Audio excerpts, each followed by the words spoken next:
మొదటి అధ్యాయంలో అర్హతగల నాయకులను నియమించడము మరియు తప్పుడు బోధకుల నోరు మూయించడము. Appoint qualified leaders and silence false teachers. పౌలు తీతును క్రేతులో వదిలి వెళ్ళడానికి గల ఉద్దేశ్యాన్ని గుర్తుచేస్తూ లేఖను ప్రారంభిస్తాడు. ప్రతి నగరంలో పెద్దలను నియమించడానికి వారికి గల అర్హతలను తెలియచేస్తాడు.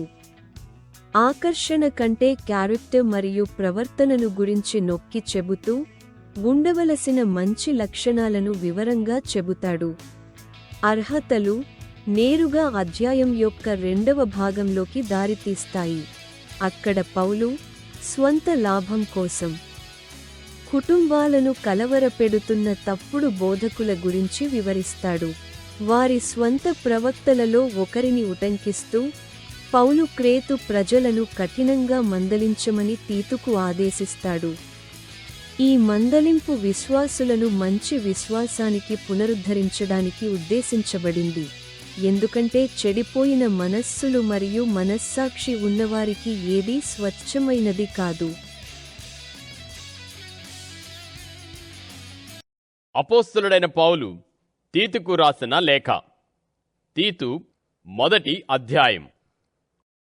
మన అందరి విశ్వాసం విషయంలో నా సొంత కుమారుడు తీతుకు పౌలు రాస్తున్న సంగతులు. దేవుడు ఎన్నుకున్న వారి విశ్వాసం ప్రకారంగా దైవభక్తికి అనుగుణమైన సత్యాన్ని గురించిన సంపూర్ణ జ్ఞానం ప్రకారంగా నేను దేవుని దాసుణ్ణి, యేసుక్రీస్తు రాయబారిని. ఇదంతా శాశ్వత జీవాన్ని గురించిన ఆశాభావంతో కూడినది. అబద్ధమాడలేని దేవుడు యుగాల ఆరంభానికి ముందే దీన్ని వాగ్దానం చేశాడు. తగిన కాలంలో ప్రకటించడం ద్వారా తన వాక్కు వెల్లడి చేశాడు.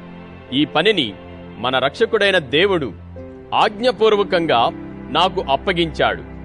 తండ్రి అయిన దేవుని నుంచి, మన రక్షకుడైన యేసుక్రీస్తు నుంచి కృప, కరుణ, శాంతి నీకు కలుగుతాయిగాక. నేను నిన్ను క్రేతులో విడిచివచ్చిన కారణమేమంటే, నేను నీకు ఆదేశించినట్లు నీవు లోపాలను చక్కపెట్టి ప్రతి పట్టణంలో క్రీస్తు సంఘంలో పెద్దలను నియమించాలని. సంఘం పెద్ద నిందకు చోటివ్వని వాడై ఉండాలి.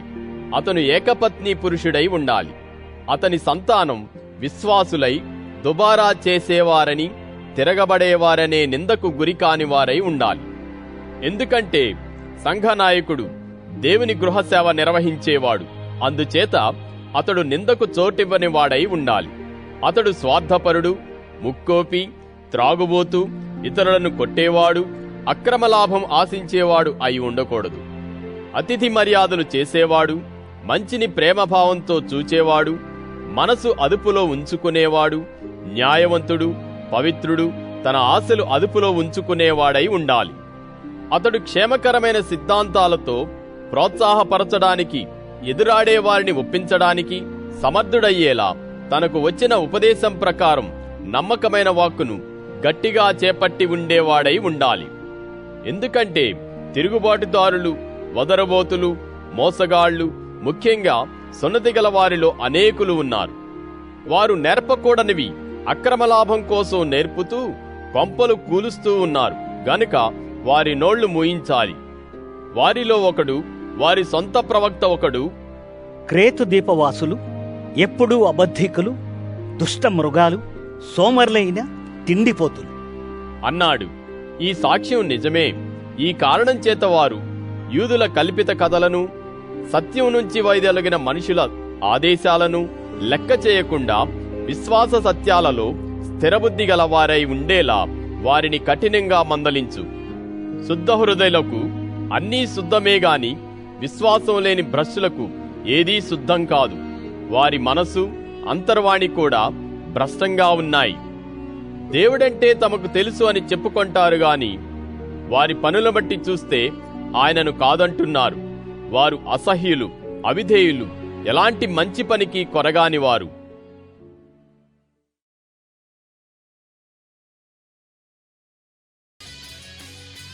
రెండవ అధ్యాయంలో వివిధ సమూహాలకు చక్కని సిద్ధాంతం ప్రకారం బోధించడము.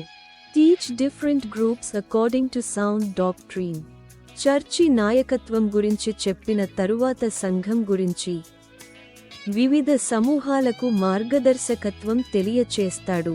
పురుషులు, స్త్రీలు, యువకులు, సేవకులు ఎలా ఉండాలో చెబుతాడు.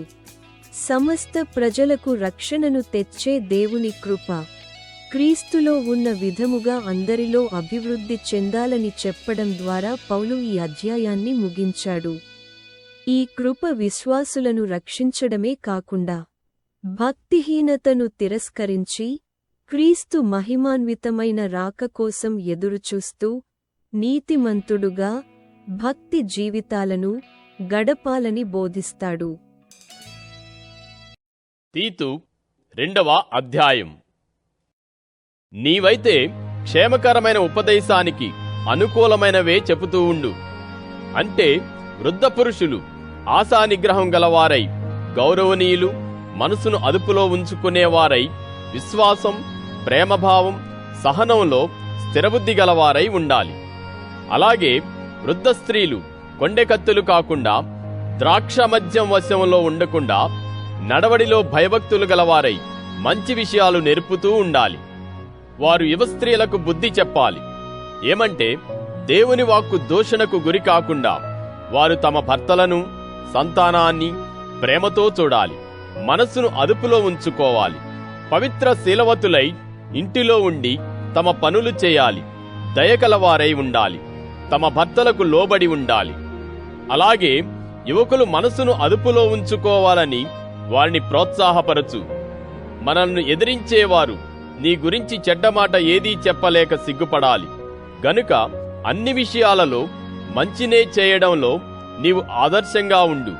ఉపదేశంలో న్యాయబుద్ధిని, గంభీరతను, చిత్తశుద్ధిని కనపరుచుకో.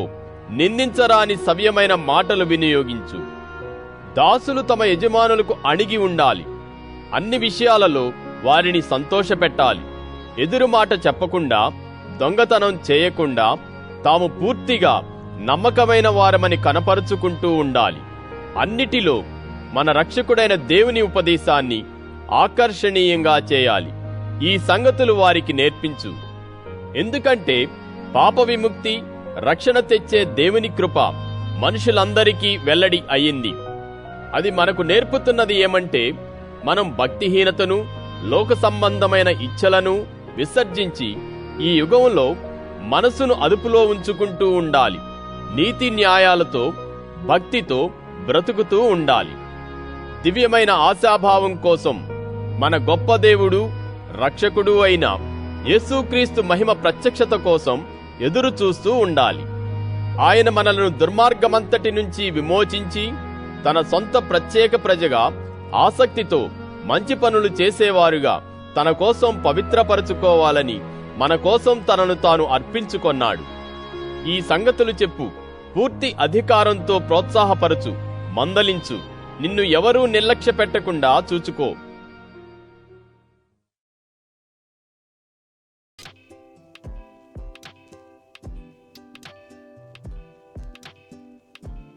మూడవ అధ్యాయంలో పవిత్ర జీవితాలను గడపడము మరియు మూర్ఖమైన వివాదాలను నివారించుట గురించి, live godly lives and avoid foolish disputes.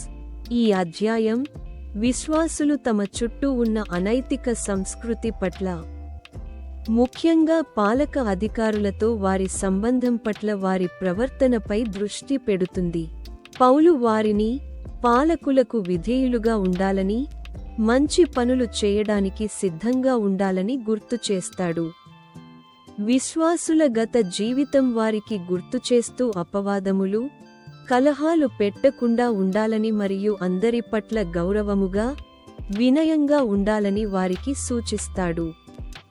ఈ రక్షణ వారి నైతిక ప్రవర్తనను క్రియల ద్వారా కాకుండా దేవుని దయ ద్వారా మాత్రమే వచ్చినట్లు గుర్తు చేస్తాడు.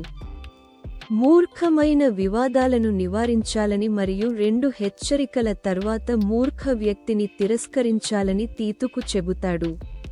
ఈ లేఖ వ్యక్తిగత హెచ్చరికలు, ప్రయాణ ప్రణాళికలు, చివరి ఆశీర్వాదంతో ముగుస్తుంది.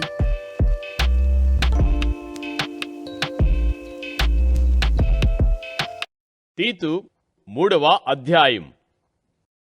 వారికి ఈ సంగతులు జ్ఞాపకం చెయ్యి. వారు పరిపాలకులకు అధికారులకు లోబడాలి. విధేయులై ప్రతి మంచి పని కోసము సంసిద్ధంగా ఉండాలి. ఎవరినీ దూషించకుండా, ఎవరితో జగడమాడకుండా, సాత్వికంగా మనుషులందరి పట్ల సంపూర్ణమైన వినయం చూపుతూ ఉండాలి. ఎందుకంటే మునుపు మనం కూడా తెలివి తక్కువ వారం, అవిధేయులం, మోసపోయిన వారం, నానా విధాల కోరికలకు, సుఖానుభవాలకు బానిసలం, దుష్టభావంతో, అసూయతో బ్రతికేవారం, అసహ్యులం, ఒకరినొకరం ద్వేషించేవారము. అయితే మానవుల పట్ల మన రక్షకుడైన దేవుని దయ, ప్రేమ కనిపించినప్పుడు ఆయన మనకు పాప విముక్తి, రక్షణ అనుగ్రహించాడు. దీనికి మూలాధారం ఆయన కరుణే గాని మనం చేసిన నీతి న్యాయాల పనులు కాదు. కొత్త జన్మం అనే స్నానం ద్వారా పవిత్రాత్మ మనకు నవీకరణ కలిగించడం ద్వారా ఆయన ఆ విధంగా చేశాడు. ఆయన పవిత్రాత్మను మన రక్షకుడైన యేసుక్రీస్తు ద్వారా మన మీద సమృద్ధిగా కుమ్మరించాడు. ఇందులో ఆయన ఉద్దేశమేమంటే మనం ఆయన కృపచేత నిర్దోషుల లెక్కలోకి వచ్చి శాశ్వత జీవం గురించిన ఆశాభావం ప్రకారంగా వారసులమై ఉండాలి. ఈ మాట నమ్మతగినదే.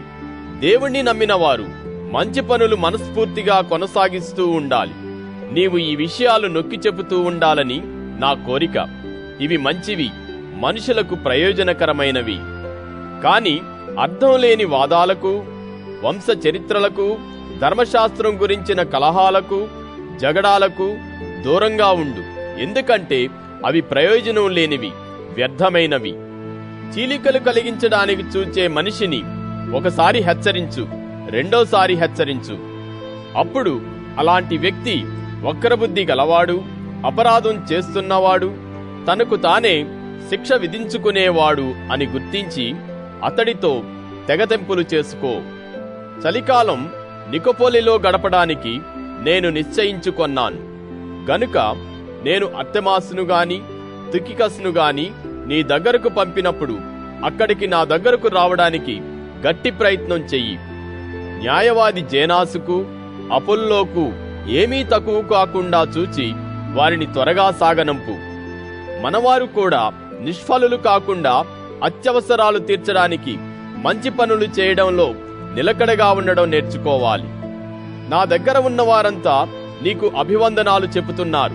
క్రీస్తు మీద విశ్వాసాన్ని బట్టి మమ్ములను ప్రేమభావంతో చూచేవారికి మా అభివందనాలు చెప్పు. మీకందరికీ కృప తోడై ఉంటుందిగాక. తథాస్తు.